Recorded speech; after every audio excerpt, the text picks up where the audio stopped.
कोल्हापूर जिल्ह्यातील राधानगरी तालुका म्हटलं तर आपल्या समोर येतं ते राजर्षी शाहू महाराजांनी बांधलेलं धरण आणि घनदाट अरण्य। या ठिकाणी दरवर्षी लाखो पर्यटक दाखल होत असतात। मात्र याच परिसरात एक आणखी ठिकाण आहे, ते म्हणजे दुर्गमानवाड।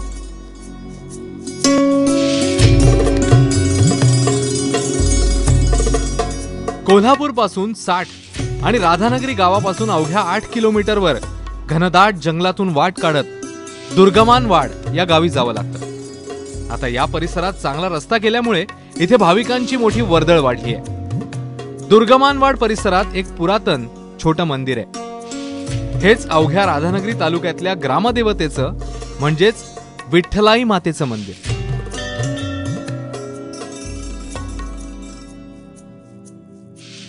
सध्या हे मंदिर मोठं आणि भव्य दिसत असलं तरी पूर्वी हे छोटं मंदिर चौकोनी आकारात होतं। यात 2.5 फूट उंचीच्या शिळेत देवीची मूर्ती आहे। सध्या या मंदिरात दर्शनासाठी पितळी मूर्ती ठेवण्यात आली आहे। गाभाऱ्यातलं देवीचं रूप मन प्रसन्न करणार आहे। विशेष म्हणजे विठ्ठलाई देवीच्या मागेही एक मूर्ती आहे। विठ्ठलाई देवी भक्तांच्या नवसाला पावते अशी श्रद्धा असल्यानं इथे आजही भाविक मोठ्या संख्येने देवीच्या दर्शनासाठी पायी येतात।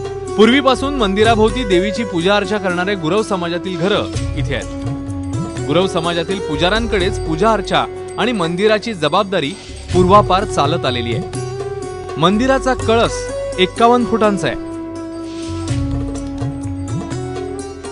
आता सध्या म्हणजे प्रत्येक वर्षी यात्रा पाडव्याच्या अगोदर 2 दिवस या ठिकाणी लाखो 2-3 लाखाची भाविक येतात।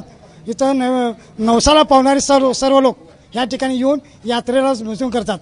प्रत्येक कर्नाटकातली दक्षिण महाराष्ट्रातील लोक या ठिकाणी येतात। प्रत्येक शुक्रवार, मंगळवार, रविवार, अमावस्या सतत हजारो लोक इथं येतात आणि इतर दिवशी सुद्धा भरपूर असतात। आणि नवसाला पावणारी देवी आमची आहे। देवीचा पुढं आमच्या पूर्वेस आहे, दक्षिणेस पाट आहे। देवीची मूर्ती आमच्या 2.5 ते 3.5 फूट आहे। सध्या आता मूर्ती प्राचीन काळी आहे। ही मूर्ती प्राचीन काळी आहे। देवी आता सध्याला पितळी मूर्ती आहे समोर।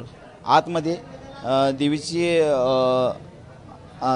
गाभाऱ्यात आतमध्ये देवीची मूर्ती पितळे समोरची पितळे आहे। आतमध्ये बघण्यासाठी अगदी देवाचे आत गेल्यानंतर देवाचे रूप अगदी मंदिरात गेल्यानंतर अगदी प्रसन्न होतंय।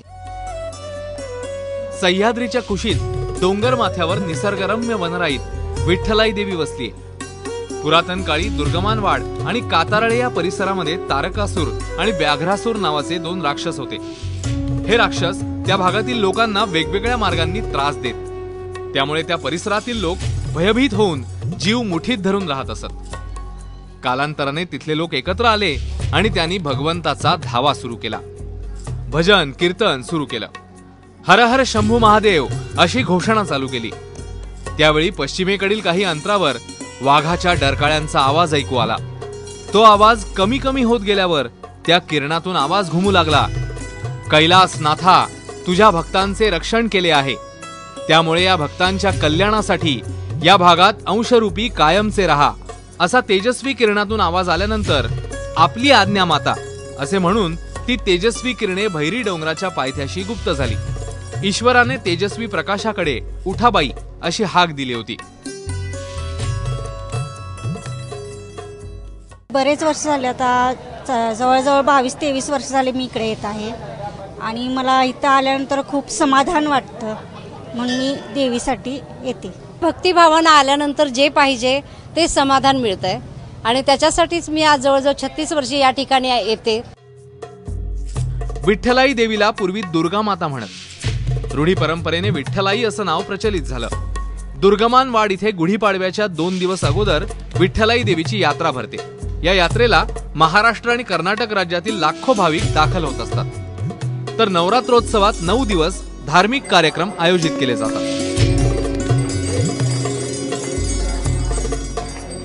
विठ्ठलाई देवीच्या मंदिराला सध्या ब दर्जा मिळाल्यानं इथे भाविकांसाठी सोयी सुविधा निर्माण होत आहेत। मुंबई पुणे इथल्या भाविकांचा ओढा या देवीकडे जास्त असल्याचं दिसून येतं।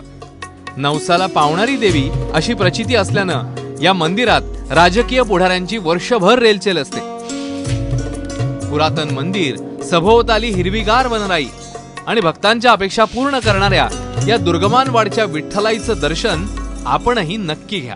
रणजित माजगावकर, एबीपी माझा, कोल्हापूर.